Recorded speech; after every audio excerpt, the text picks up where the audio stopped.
बिस्मिल्लाहिर्रहमानिर्रहीम। अस्सलाम वालेकुम नाजरीन। क्विकली दो चार स्टोरीज़ के हवाले से आपको अपडेट करना है इस वीलॉग में। एक तो ये कि इमरान खान साहब की दरखास्त ज़मानत साइफ़र केस के हवाले से सुप्रीम कोर्ट में फ़ाइल हो चुकी है, उस पर नंबर लग चुका है, वो कॉज लिस्ट में नहीं आई है। यानी कि जो अगले हफ्ते के केसेस सुप्रीम कोर्ट में लगने हैं, बावजूद इसके कि इमरान खान साहब की ज़मानत फ़ाइल हो चुकी है, उस पर नंबर लग चुका है, लेकिन वो उन केसेस की फहरिस्त में शो नहीं हो रही है जिन केसेस पर समात होनी है सुप्रीम कोर्ट में अगले हफ्ते में। तो वो क्यों शो नहीं हो रही है, इसके ऊपर बात करेंगे। क्यों होनी चाहिए शो, इसके ऊपर बात करेंगे। और इसके असरात क्या होंगे या इसके नताइज क्या होंगे पाकिस्तान की जुडिशल सिस्टम पे या पाकिस्तान की सियासत पे, इसके ऊपर बात करेंगे। लेकिन क्विकली आपको रीकैप दे दूं कि ये जो ज़मानत का फ़ैसला chief justice Islamabad high court Aamir Farooq साहब ने किया था, ये अपील जो पिटिशन फाइल हुई है सुप्रीम कोर्ट ऑफ पाकिस्तान में, ये उसके ख़िलाफ़ है। और एक और फ़ैसला हुआ था, और वो फ़ैसला था कि फ़र्द जुर्म दुरुस्त आयद हुई है, और वो jail trial in camera proceedings वाला, तो वो भी फ़ैसला इस्लामाबाद हाई कोर्ट का मैंने उसके ऊपर कहा था कि वो दुरुस्त नहीं है।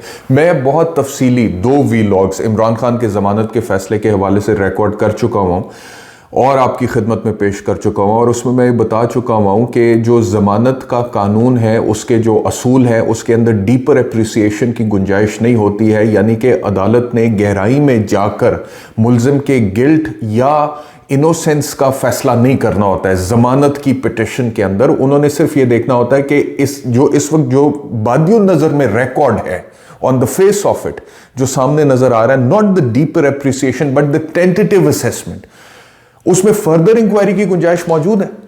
यानी कि क्या ये ओपन एंड शट केस है बिल्कुल, जिसके अंदर मजीद तहकीक की गुंजाइश ही नहीं नजर आ रही, और नजर आ रहा है कि मुल्जिम ही मुजरिम है। या फिर जब तक के एविडेंस रिकॉर्ड नहीं हो जाएगा and the trial will not reach the conclusion, तब जाके क्लियर होगा कि इसने गुनाह किया या नहीं किया। तो अगर तो जरा सी भी गुंजाइश होती है ना मजीद तहकीक की, तो अदालत बादस गिरफ्तारी जमानत ग्रांट कर, पोस्ट अरेस्ट बेल ग्रांट हो जाए। This is the test of a post arrest bail according to criminal jurisprudence. लेकिन वो जो फैसला आमिर फारूक साहब ने दर्ज किया था, वो इन असूलों के मुनाफी है, क्योंकि उसके अंदर इन डेप्थ डिटेल में, डीपर एप्रिसिएशन में जाके इमरान खान का गिल्ट एक तरह से एस्टेब्लिश किया गया है, और ट्रायल कोर्ट को रास्ता दिखाया गया है कि this is how you are suppose to find him guilty if you want to. ठीक है, यानी कि वो बाकायदा तौर पे दलाइल दे, वो एक चार्जशीट के मुतरादिफ है इमरान खान के खिलाफ, और बाकायदा तौर पे अगर मिसाल के तौर पे ट्रायल कोर्ट उनको गिल्टी डिक्लेयर करना चाहता है, तो बहुत सारे रास्ते ट्रायल कोर्ट को दिखा दिए गए। And this is what is not acceptable on part of a higher court, कि वो ऐसा फैसला ऑथर करे जो कि सबऑर्डिनेट कोर्ट की जजमेंट को इन्फ्लुएंस कर सके। तो इस वजह से मेरा बुनियादी तौर पर उस फैसले से बड़ा इख्तिलाफ है। उसी फैसले के खिलाफ अब अपील सुप्रीम कोर्ट में फाइल हो चुकी है, नंबर लग चुका है। अब हम आ जाते हैं इस चीज़ पे कि कॉज लिस्ट में क्यों नहीं है। देखिए, मैं ये समझता हूँ कि ये बात दुरुस्त है कि इमरान खान साहब के दौरे हुकूमत में जब वो प्राइम मिनिस्टर थे, तो मौजूदा चीफ जस्टिस काजी फाइज ईसा साहब के खिलाफ एक रेफरेंस दायर हुआ था, और वो सदर ममलिकत डॉक्टर आरिफ अलवी कह चुके हुए हैं कि प्राइम मिनिस्टर्स ऑफिस से आया था और मेरा तो उससे कोई ताल्लुक़ नहीं था, और काजी फाइज ईसा साहब को टफ टाइम मिला है उस दौर के अंदर। लेकिन ये जितना सादा तरीके से साउंड कर रहा है, इतना सादा है नहीं, इसमें और बहुत सारे अवामिल कार फरमा हैं। एंड आई एम श्योर कि मौजूदा चीफ जस्टिस काजी फाइज ईसा भी इसको समझते हैं। लेकिन बहरहाल वो सादा है या सादा नहीं है। इमरान खान के दौरे हुकूमत में रेफरेंस इमरान खान ने भेजा था, या इमरान खान की वजह से आया था, या किसी और वजह से आया था, इर्रेस्पेक्टिव ऑफ दैट फैक्ट, उस चीज़ का कोई भी असर मौजूदा इमरान खान के केसेस पर, जिसमें चीफ जस्टिस काजी फाइज ईसा खुद सुप्रीम कोर्ट में बैठे हुए एज द चीफ जस्टिस, नहीं पड़ना चाहिए। ये बुनियादी इंसाफ का तकाजा है, इर्रेस्पेक्टिव ऑफ द फैक्ट कि आपके साथ, मैं समझता हूं कि मैं मिसाल के तौर पे एक एंकर की हैसियत से, अगर इमरान खान के दौरे हुकूमत में मेरे साथ इमरान खान की हुकूमत के किसी वजीर या मुशीर या किसी स्पेशल असिस्टेंट ने कोई मिसाल के तौर पे ऐसी हरकत की जो मुझे पसंद नहीं आई, या मुझे दबाव में लाने की कोशिश की, या मुझे टफ टाइम देने की कोशिश की, या मुझे कोई मिसाल के तौर पे धमकी मिल गई, तो उसका असर मौजूदा जो सूरत हाल इमरान खान के हवाले से, अगर मैं उसके ऊपर तज्जिया दे रहा हूँ, तबसरा दे रहा हूँ, व्यूअर्स को एक सही ट्रू पिक्चर देने की कोशिश कर रहा हूँ, उसके ऊपर नहीं आना चाहिए, नहीं तो वो इंटेलेक्चुअल डिसऑनेस्टी होगी। सिमिलरली आई बिलीव कि अगर ये एक एंकर की हैसियत से मेरे ऊपर रिस्पॉन्सिबिलिटी आयद होती है, तो जज के ऊपर तो बहुत ज्यादा रिस्पॉन्सिबिलिटी आयद होती है, क्योंकि वो तो है ही मुनसिफ। एंड जज has to be very objective, और उसको तो पर्सनल बायस से ऊपर ही रहकर रिकॉर्ड के मुताबिक, सबूत और शवाहिद के मुताबिक, और बगैर किसी कॉन्टेक्स्ट या पस मंजर के, चाहे सियासी चाहे कुछ और, उसको मामलात को देखना और फैसला करना।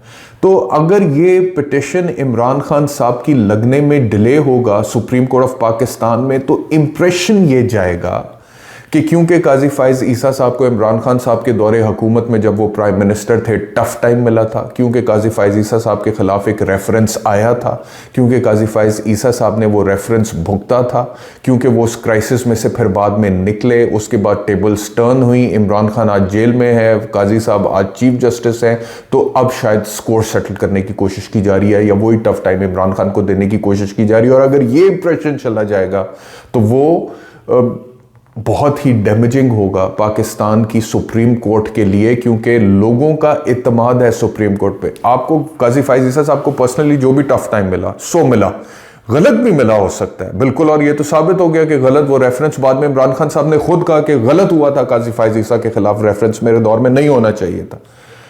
लेकिन ये बात काजी फाइज ईसा साहब की जात की नहीं है।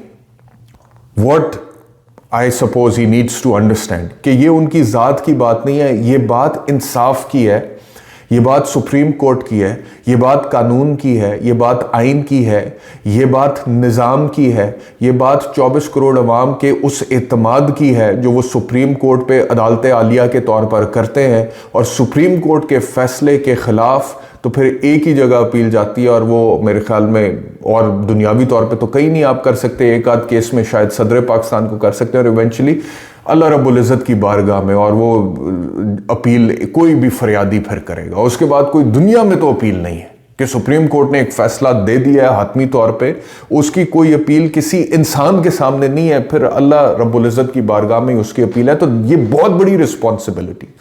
आप सोचें, मैं मतलब कि अब एक सबॉर्डिनेट कोर्ट होता है ना, जज फैसला लिख रहा होता है, तो उसके ज़हन में होता है कि कल को ये फैसला चैलेंज होगा अपील में, तो मेरे ऊपर जो जज बैठा हुआ है, अगर इस फैसले में मैं कोई नालायकी मारूंगा या कोई डंडी मारूंगा, तो ऊपर बैठे वाले को नजर आएगी, बड़ा बुरा इंप्रेशन जाएगा, और वो मेरे हवाले से कोई ऑब्जर्वेशन रिमार्क्स ऐसे दे सकता है जिससे मेरा करियर भी इफेक्ट हो सकता है।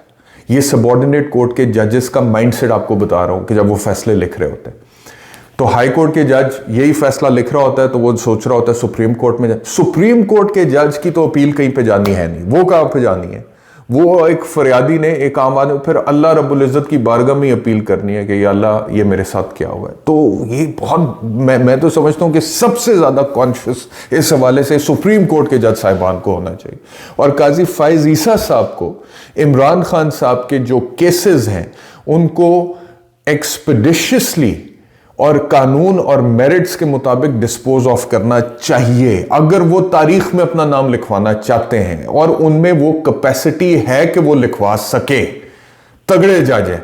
अब सवाल सिर्फ ये पैदा होता है कि क्या इतने तगड़े हैं कि माजी की कदूरतें और रंजिशें और जो एक तल्ख पस मंजर है उससे भी ऊपर उठ जाएं, या फिर उससे ऊपर नहीं उठ पाएंगे।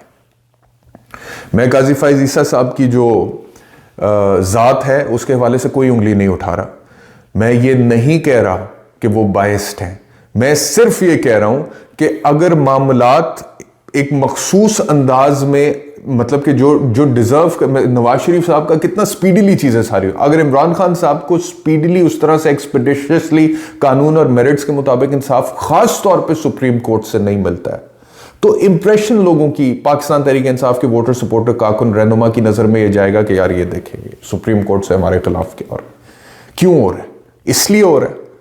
ये इंप्रेशन नहीं जाना चाहिए। तो ये बहुत ज़्यादा ज़रूरी है।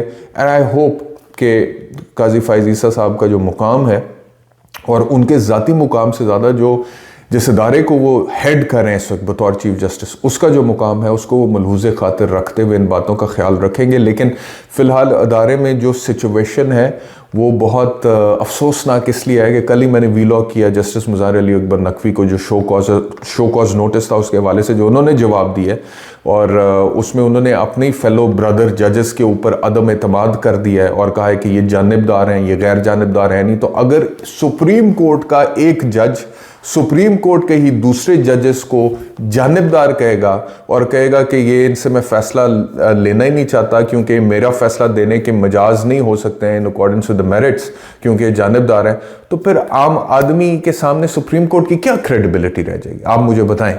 तो ये मामलात डिफ्यूज होना मेरिट्स के मुताबिक बहुत ज़्यादा ज़रूरी है। आगे चलते हैं जी। एक अफसोसनाक खबर, आज़म खान साहब निगरान CM KPK थे, उनका इंतकाल हो गया और वो अपने खालिक हकीकी से जा मिले। निगरान हुकूमत KPK में काफ़ी अरसे से चल रही थी। असम्बलियाँ तहलील होने के बाद आज़म खान साहब के टेकर चीफ मिनिस्टर थे, एजड थे, तबीयत उनकी ख़राब हुई है, उनको हॉस्पिटल शिफ्ट किया गया। बुखार डायरिया की शिकायत बताई जा रही है कि उनको थी और वो उससे रिकवर नहीं कर सके और वहीं पर हॉस्पिटल में फिर उनकी डेथ हुई है। और सर्टनली एक अफसोसनाक खबर है और एक उनका करियर है। इससे पहले उनकी फैमिली बड़ी इन्फ्लुएंशियल है, उनके भाई बड़े अच्छी अहम ओहदों पर रह चुके हुए हैं। तो बहरहाल पर्सनल लेवल पे फैमिली का लॉस है, तो अल्लाह ताला उनको सब्र अता फरमाए और आज़म खान साहब के दर्जात बुलंद फरमाए। बहरहाल एक अपेरेंटली अब नया चीफ मिनिस्टर निगरान फौरी तौर पे चाहिए होगा KPK के लिए, क्योंकि इलेक्शंस तो हुए नहीं अभी तक। तो एक ये खबर है। तीसरी खबर असद उमर साहब के हवाले से। असद उमर ने मुस्ताफ़ी होने का ऐलान कर दिया पाकिस्तान तहरीक इंसाफ की बुनियादी रुकनीत से भी, और ये एक ऐसे टाइम पर ट्वीट किया उन्होंने जब फवाद चौधरी अरेस्टेड हैं और फवाद चौधरी भी बिल्कुल सियासत से लाताल्लुक़ होकर क्रिकेट पर कमेंट्री करते हुए दिखाई देते थे अपने ट्विटर अकाउंट पर जब से वो रिलीज़ हुए थे। और उसके बाद फिर उन्होंने IPP में शमूलियत की अपीयरेंस तो दी थी, लेकिन उसके बाद फिर उसमें वो एक्टिव नहीं थे।